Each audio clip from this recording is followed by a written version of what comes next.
Hi, good evening, and welcome to the first live transmission of Planitudes Europe. I'm really happy to be here, happy to have you all here. So, yeah, let's get started. Yes. Hi, this is Eduardo. Hi, Eduardo. Hello, Anna. Hello, everybody. Very nice to be here with you today. Great. Welcome and thanks for being here. So, I'm going to introduce myself and the event. Ana Claudia, with Neri. I'm Brazilian, and I've been living in Belgium since 4 years now. I'm a long-time practitioner of classic Chinese arts. So I started with Kung Fu, Wushu, when I was 18, and I practiced that for a really long time, 22, 23 years. And in the meanwhile, I became passionate about body arts. I've always also loved the dance and other activities. So this has been a strong tonic along my whole life. And 12 years ago, I started practicing Qigong with Eduardo. So we'll go more into that story in a while. And that really was a milestone, a life-changing moment to me, not only the Qigong practices, but moving into internal alchemy, as known as Nei Dan. So, what we're doing here today, this live is being held in the context of launching Five Planitudes European branch. Eduardo will introduce Five Planitudes in a moment, but it's interesting to comment to all of you watching this live now and as a recording maybe that we will start having weekly practices of Qigong and internal alchemy under the Five Planitudes system now in February. So this is the first moment we get together here to present ourselves to you and invite you to join the Five Planitudes Europe group. So let me pass to Eduardo. He will introduce himself and the school. Wonderful. Thank you for welcoming me, Anna. So, my name is Eduardo Alexander. I'm also Brazilian as Anna. We've met here in Brazil. Now she's in Belgium. And I spent my last 30 years practicing and teaching the internal arts of inner alchemy and other Daoist arts that Anna will show to us as soon as possible. So, in this long lifetime experience, I matched the life of a practitioner with the life of a scholar. So, I also developed myself in a doctorate that was about the Taoist roots of the healing arts of Taoism and how it enhanced Chinese medicine in general. So this was a research that was done in Rio de Janeiro State University in collaboration with Boston University. And so from this match of scholar research and a very intense practice, um, I thought of creating a school that is called Five Planitudes or Five Fullness, if you translate. And the idea was kind of a joke, but it's a beautiful joke because we can teach with jokes. And so it was a hype moment for mindfulness. This idea of um, you have a presence and awareness and in this moment there was a student of mine that was a very good teacher of mindfulness in Brazil, and he started uh, studying internal alchemy, and then he claimed something like that, wow, now I discovered that it's not only about mindfulness, it's about heartfulness, he said. And at that moment we were discussing one of the inner alchemy um, foundational stones, that is the idea that all consciousness arises from the heart. And so we have um, a very good set of practices to open and enhance the heart. And that means that in internal alchemy, the mind and the heart are one. So he was right. He was saying, oh, okay, so it's not only mindfulness, it's also heartfulness. And then I started exploring more these names, and based on one idea that Anna will tell us soon later, that is the idea of the cultivation of the three treasures. And so I just realized that there are more fullness to be fulfilled in order to have um, a life that is full of health. So the five plenitudes or the five fullness is a way of mapping um, what are the things that you should do to have um, life full of health. And that's what we're going to explore today.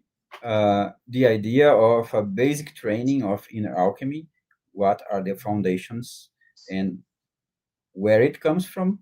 And then we, of course, will talk about a little bit of practice. But our live that will be more detailed about practice is going to be next week, our second live of this sequence. Okay, so Anna. Yeah, and there's some coincidence. I think we started practicing in different ways, more or less in the same year. And Eduardo is also an engineer, so started you studying sciences. I am a chemist, so my whole studies were in external chemistry, right? Making things react. I also have a PhD in polymer science, so it was all in the physical world of chemical and chemistry and polymers.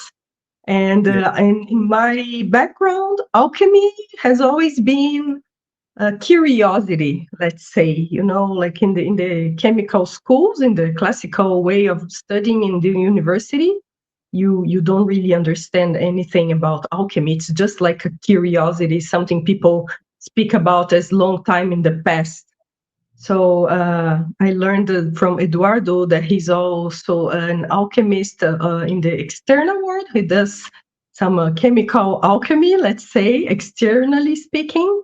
And then I learned there is internal alchemy for the first time, and that it goes in the body. So it's all about how we work our bodies to extract more of it, in terms of health, in terms of emotional stability, and mental clarity and stability. So in the end, that was what caught me.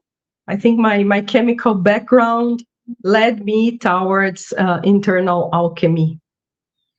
Perfect. So with all this, she is saying that we are both inner alchemy and nerds. That's kind of like. Yes, that's a good way of saying that. And another important thing that Anna talked about is this relationship of external alchemy and internal alchemy, as we're going to see. Um, and this is a scholar point of view.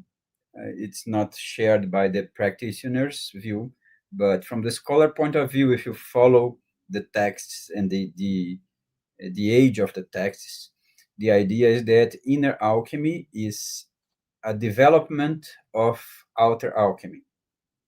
So the idea is that we have a body of knowledge that it's about transmuting substances outside. That's somewhere in time. It was translated to the internal environment of the human body. So the internal environment of the human body became the laboratory for the transformation of substances, and in this case, the substances of life. Okay, so Anna will talk a bit more about this in this slide.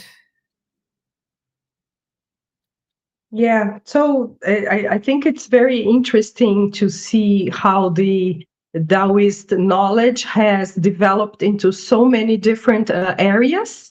So you see this diagram with 8 different areas. Of course, it's a representation. You could say there's much more to Taoism than this, but this is a great way of looking at that. So it starts with the broader cosmological view of the universe and beyond. So the I Ching and Daoist cosmology. And then it moves towards several different elements of life and existence and how we understand the world and beyond. So there's a poetic side of it, a philosophical side, and it's very artistic and very symbolic, which also attracts me quite a lot. And it spreads through health, healing arts, also health cultivation that we were going to be discussing. If you see number 2, nutrition and external alchemy are dealt together.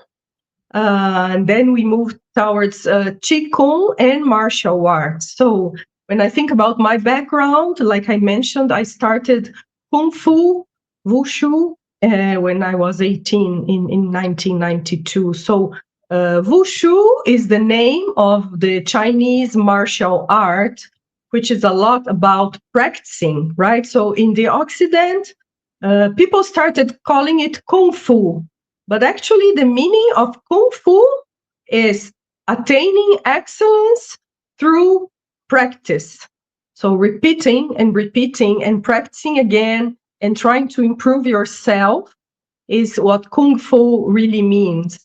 And that's so beautiful. And that can be applied to many other aspects of life. So, Qi Kong is the same Kong, the same meaning, which means having ability to move your qi, which is your energy, right? So qi kong is also attained by practicing, and that's what we do in the qi kong lessons, weekly practices, right? So it's very connected, and in my background, it makes a lot of sense.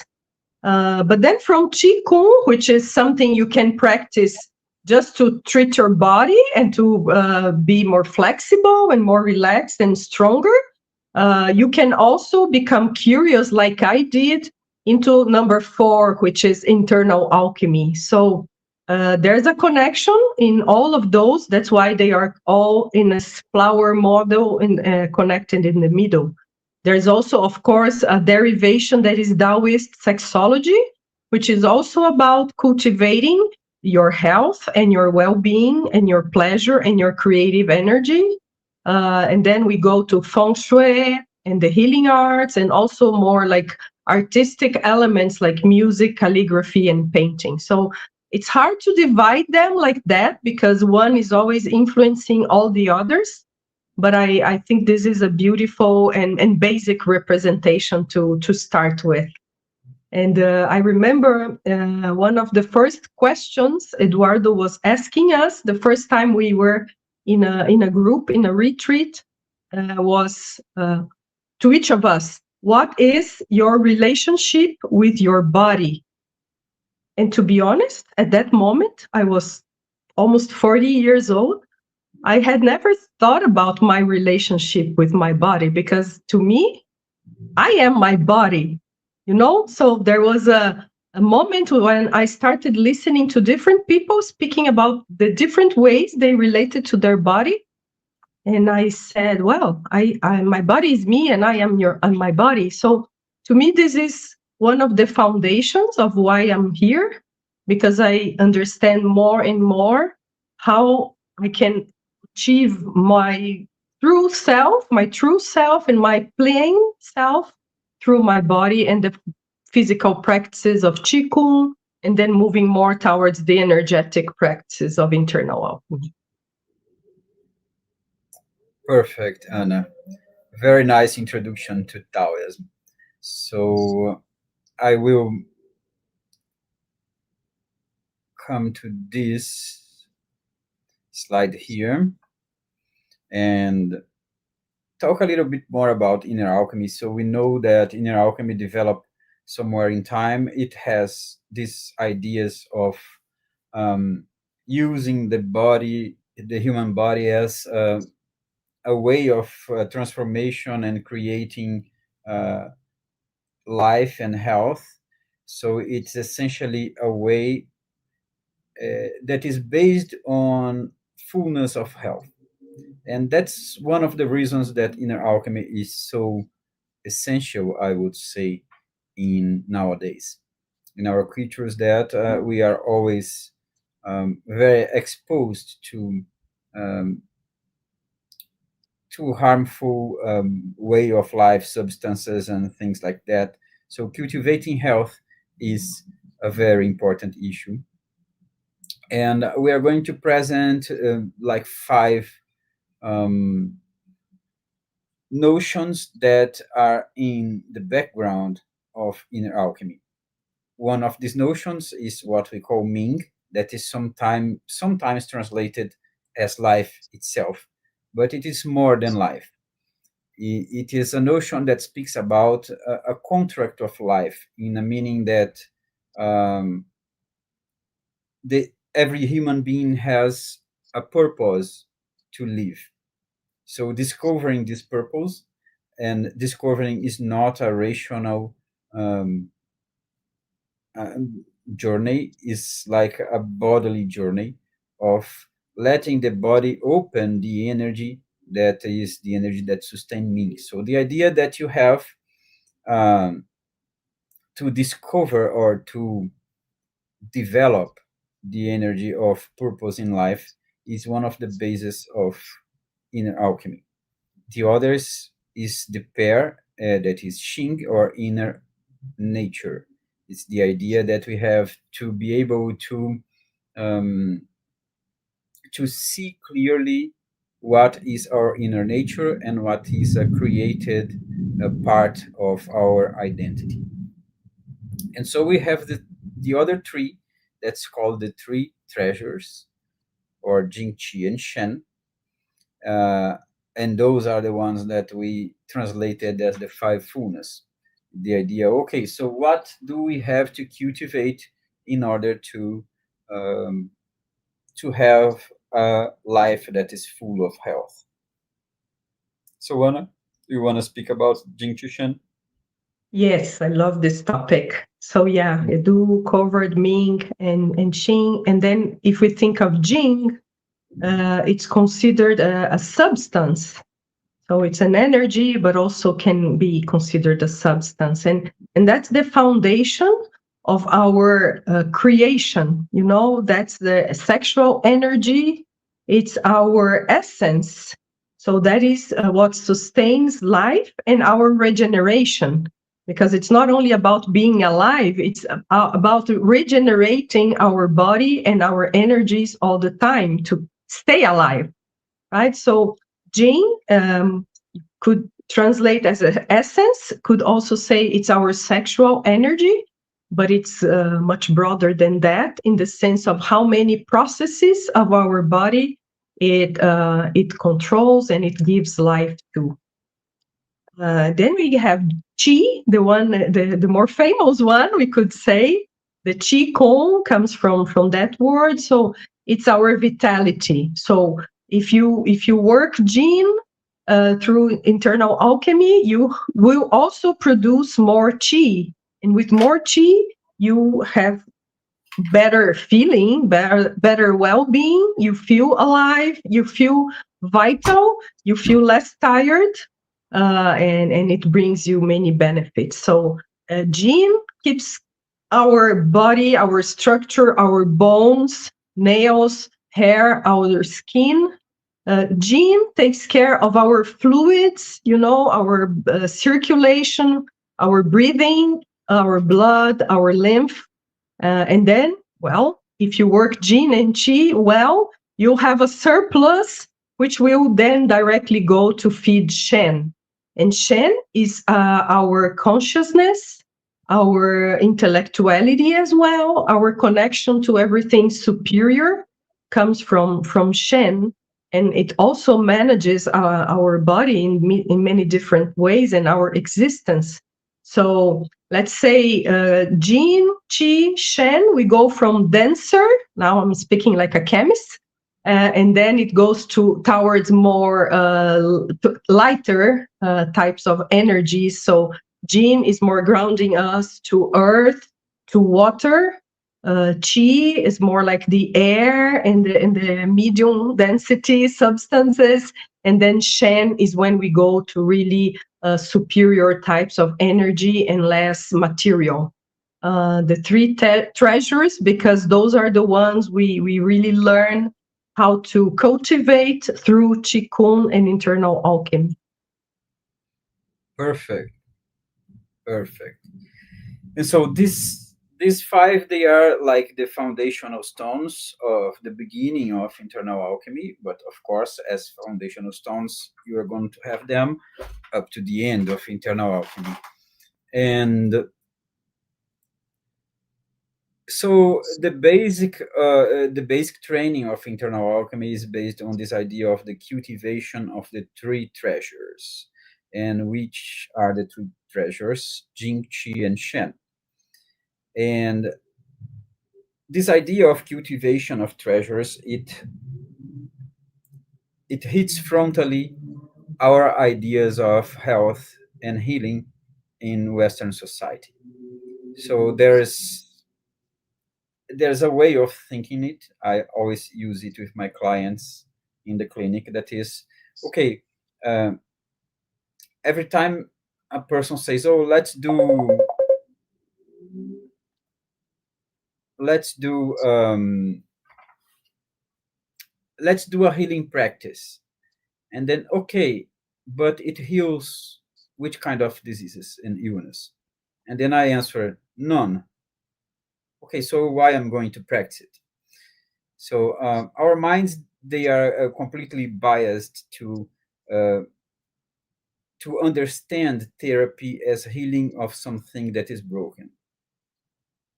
And the idea of the cultivation of the treasures are the complete opposite of that. Is the idea that if you are somewhat have an illness, or you somewhat have something, it is a long process of the absence of those treasures, that in the end point of that, it becomes an illness. So the cultivation can be translated as health promotion, but it's also a very different way of health promotion.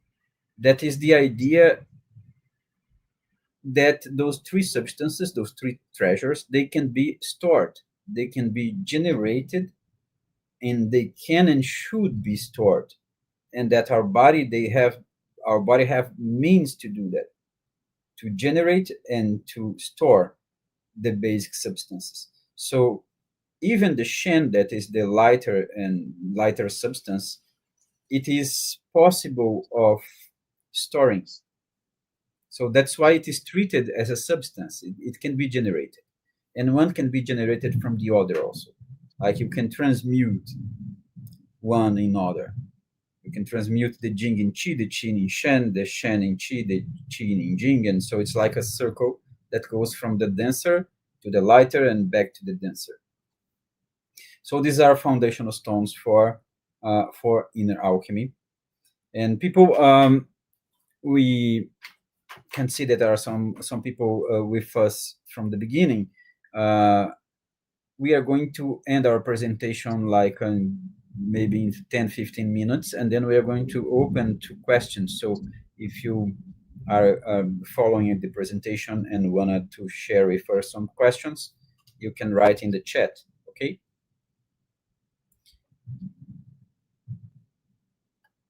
So now we're going to speak just a little bit to open more this box of how to cultivate Jing-Chi and Shen, how to cultivate the three treasures. And let's start with Shen. As I told you in the beginning, the idea is that Shen is a product of the heart. So as the mind is a product of the heart. So the idea is that you have a kind of a set of practices that involves body movements, that involves meditation, concentration, specific movement, specific qigong practices to do that. It will enhance the abilities of the heart to produce the Shen. And the first impact of that is in the emotions, in our emotional life. So it completely changes the emotional life when you reach this stage of applying the development of the Shen to transform, heal, and produce what we call the emotional body, right? So you have here at the right part of the slide a representation of what they would say the organic spirits. It's the idea that we have specific emotions associated with specific organs, and there is ways of um, moving those emotions through the body in order to transmute and transform those emotions into a kind of original vitality, a vitality that was not lost to those emotions during life. So this process is also represented in this image that is in the left. That is the idea that you can guide emotional flux in the body. Okay, and you have certain points of the body that are used that are good enough to store emotional trash or store hard emotions or pathogenic emotions, and you may call it many ways. And there are certain processes that are used to return those emotions to what we call original energy. So Anna will speak a bit more about that and about her experience with this kind of practice.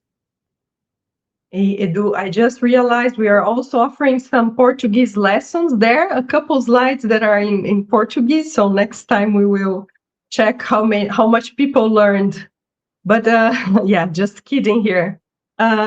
So if we go to the previous one where we have the five elements representation, Eduardo brought this idea of the spirit of each organ.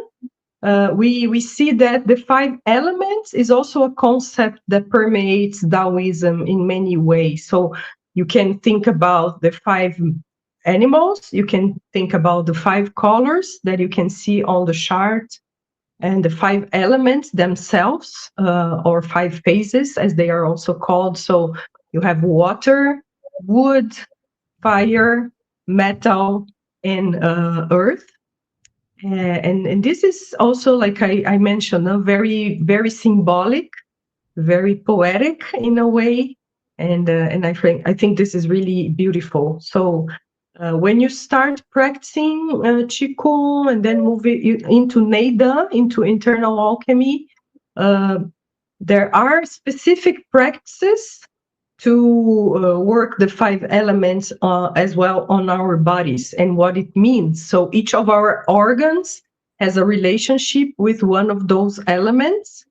And then you start learning about that. What is the organ where you work more this type of like fear or sadness, rage or joy, also positive and negative energies.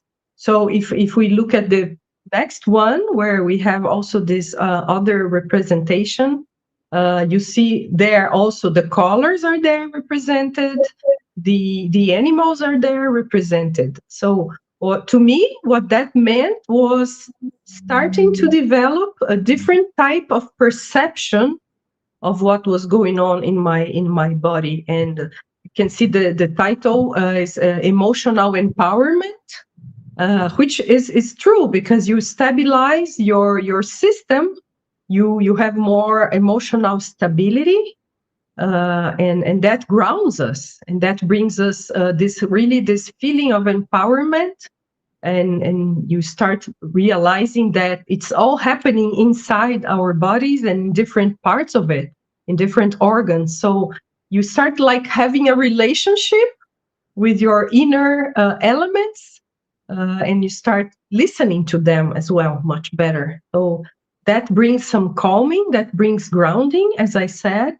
but also that brings a way to boost energy, right? One practice of these as 5 elements or organs type of practice brings us to a complete different level of calmness and vitality. So to me, that has been one of the most powerful experiences so far. And then Eduardo was talking about the fusion of 5 elements.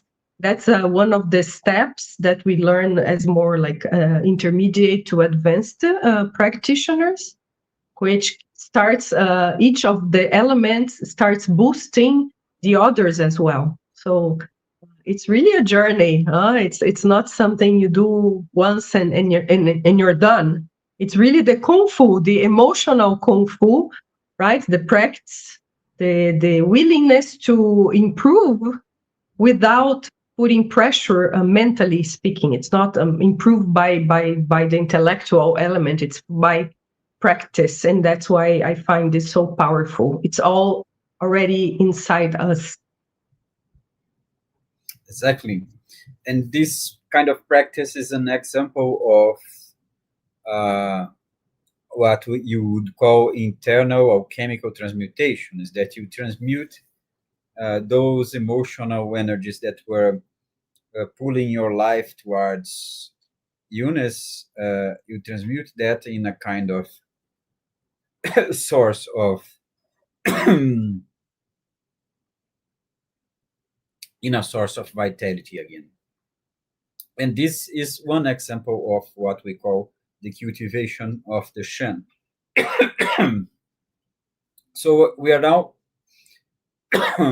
say the same thing about the cultivation of the Jing and the cultivation of the body of the Qi.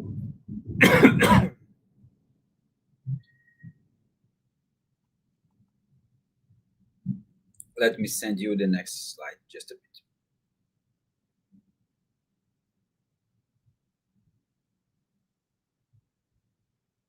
And I think again, going back to the bridges between external chemistry, external alchemy, and the internal one, you just mentioned transmutation, right? So if you have a Right. substance in the lab, you can create a chemical reaction and get to something different, something else that you want to apply, to use. So this is why we do chemical reactions. And Exactly. internally as well, if you have a negative emotion, something that you can work through Qigong, through Nei Dan, that can become something positive, some new emotion, some new outlook, or some creative insight. And that is also a sort of a reaction that we learn through internal alchemy. Exactly. That's the perfect example. Just a moment, people. I want to. Oh, here it is. So imagine again these three substances. So you have Jing-Chi-Shen, and we talked about that the Shen is related to a kind of emotional transformational and emotional cultivation that is going to let your heart free enough to create this substance Shen that is more tied to awareness and to a kind of inner joy of living. And then we have this idea of looking to the human health to the other practices, to the other point, to the other polarity that is the Jing, that is the material source of your body, the energy that sustains the material body. And this kind of knowledge, they are very related to what they would call in ancient times the Feng Zhongshu, or the art of the sexual arts, or the sexual yoga arts. And so you have classic texts about those things, and it's a system that relates what you do with your sexual energy, and you read your sexual energy development through your health. So there's an intense relationship and ways of cultivating sexual energy, but also reading the much more important correlation of sexual energy with general health. So if you get one of those texts, and this is in the Sunu Jing, it's one of the old texts about the cultivation of sexual energy. It begins like that. All human frailty or disease is due to the violation of the Tao of the intercourse between yin and yang. Women are superior to men in the same way that water is superior to fire. This knowledge is like the ability to mix the five flavors in a pot to make a delicious soup. And those who know the Tao, the way of the female and the male, can fully realize the five pleasures. And those who do not know will die before their time without ever having to know this joy. So this is the opening paragraph of the Sunujin. So the opening paragraph is about saying that uh, issues with sexual energy are in the root of all kinds of diseases. And those who cannot manage the sexual energy, well, that's in the last sentence, will die before their time without ever having to know this joy. And so this idea is what we explore in the Jing cultivation practice, in the cultivation of the Jing as a treasure. So it's learning how um, to develop this sexual energy, to store this sexual energy, to circulate this sexual energy. And of course, in our next presentation next week, we are going to open a bit more about that.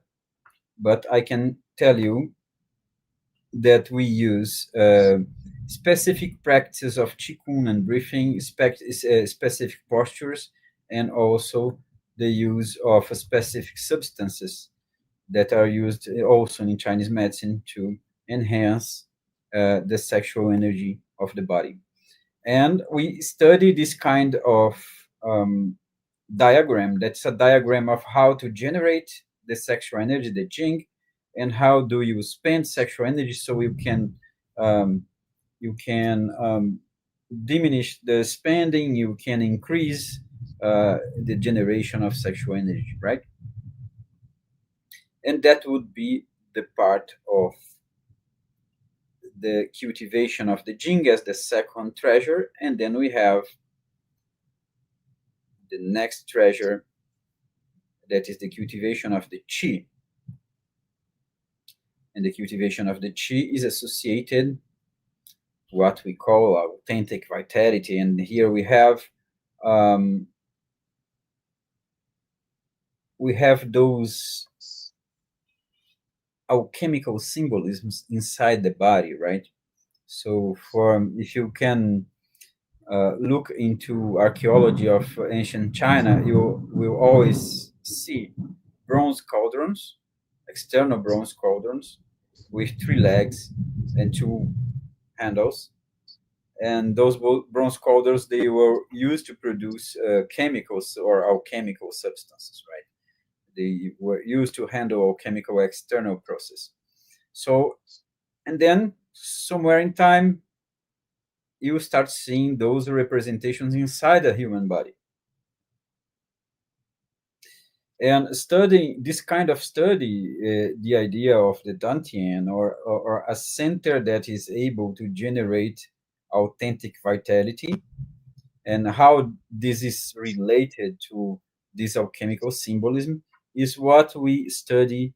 And of course, it's not only a theoretical study, but yes, our school has um, a full set of theoretical um, study, but more important is practice, practice, practice. Now, we have a saying that is an ancient saying, but we use a lot in the school, that is, talking does not cook the rice. So we have to cook the rice. Uh, and we use a lot of these ideas of the channels of circulation of energy, and we are going to talk more about that in the next. But this idea is that we can have um, just a minute.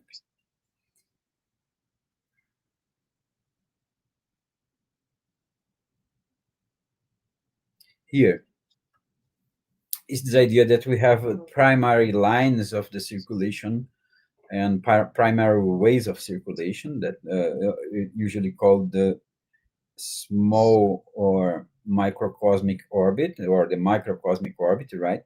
So the idea is that the microcosmic orbit is a representation or a synthesis of all the process of energy circulation in the body.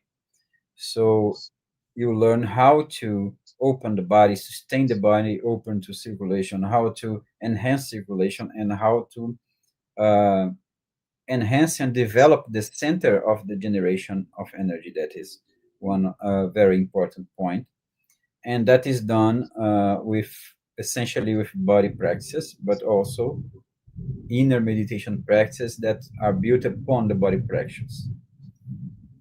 And so this would be our three treasures and all the basic learning and the basic starting process of inner alchemy is the cultivation of the three treasures.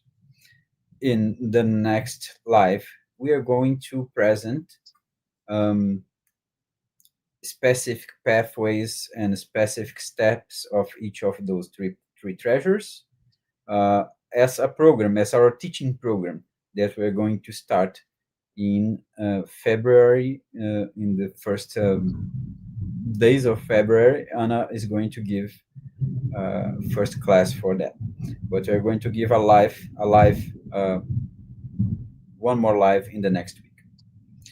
And I think this work we do starting from the body, like the cultivation of the chi and the structure of the body is super important for us as contemporary people as well that are sitting a lot during the day. So the Qigong practice is also a moment of strengthening muscles, tendons, articulations, of stretching, of working our spine. And I think the benefits for practical health are almost immediate, right? So we will talk more about that next week. But I would like to, make it a bit tangible today that it all starts with physical, smooth, gentle, but sometimes intense physical activities that we do during the lessons, the weekly practices. Exactly. This part of the chi is very physical, so it's not only imagination. Here you have the representations of what we call um, anatomic trains. I think it's the name. Yes, anatomic trains. No? It's the name that were given to this idea of one um, anatomist that he was looking at the direction of a microfibers in our tendons and fascia tissue that is essential. Tendon and fascia are an essential part of the cultivation of the chi. Is a preferred tissue in the body where the vitality circulates. So, so this guy were doing anatomical studies, and these anatomical studies are here in the right part in blue.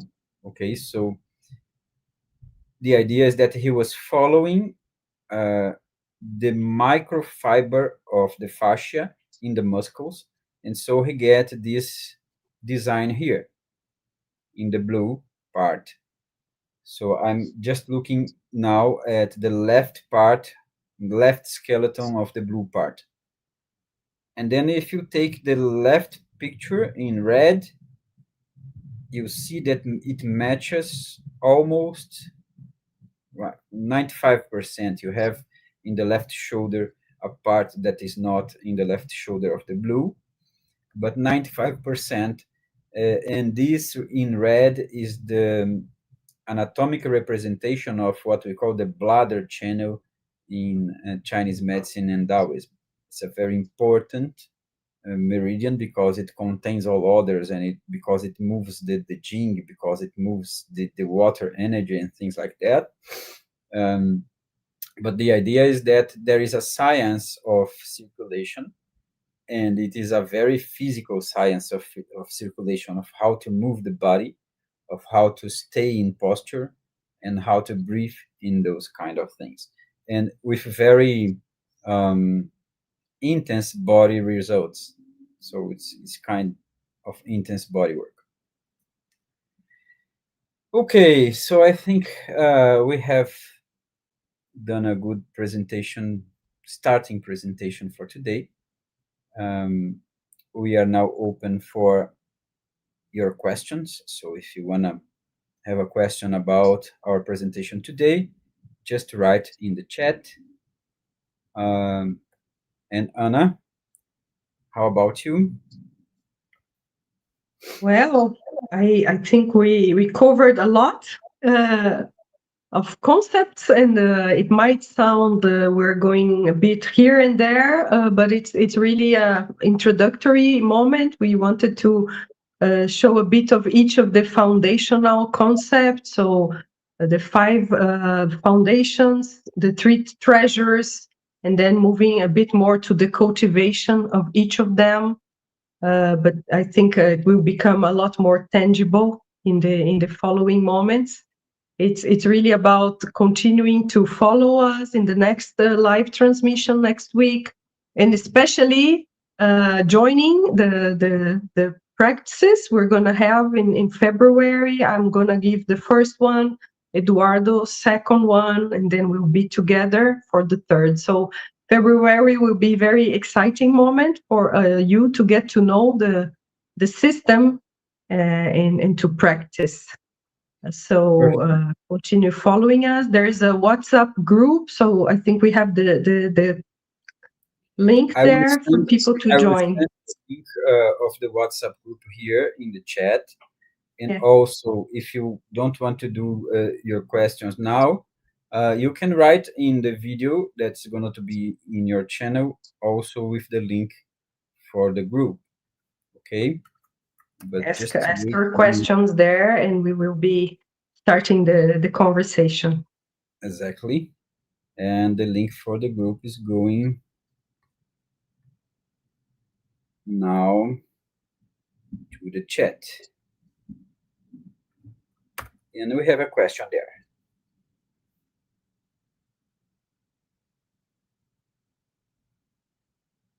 So Cecile is asking about, I am curious about to connect the physical practice and the elements. Okay, so Cecile, the first part of it is this idea that your inner organs are, each of your inner organs is related, or it displays the energy of one of the five elements. And for instance, the heart is displays the energy of fire, the kidneys displays the energy of water, and so the liver of the wood. And this is also related to emotions that are related to this kind of elements, right? So this is what they call a resonance model of the life force. So organs, senses, emotions, they are all connected because they belongs to the same element. They are different expressions of the same element, right? And so, of course, this is part of the theoretical study. You cannot properly do inner alchemy if you don't um, if you don't get this basis. So in our school, you have a platform of distance learning where we cover all those theoretical aspects in order to better practice inner alchemy. Also, you have those specific channels of circulation of energy that are related to the elements too. Okay. So, for example, if we think of the heart, yeah, it's not difficult to imagine. The color is the red. Some of the emotions are joy and then rage. And when we do movements in the Qigong practice, we do movements to open the heart, right? And that gives us a lot more peace immediately. If we do a movement opening this part of our body, yeah, it changes your sensations immediately. And if you keep doing that, it changes not only the sensation but also the feeling, and then you start working your emotions. It's just a very simple example of how our movements influence our state of mind and our state of emotions as well. Perfect. Okay, so we don't have more questions today. I thank you very much for watching our first live, and I hope we can meet next week. Thank Yeah, you. thank you very much. It will be recorded, so if you want to spread the news and share the link with others, they can also watch this live, and feel free to also invite others to join our WhatsApp group for more conversations. Hope to see you all here next week as well. Thank you, Eduardo.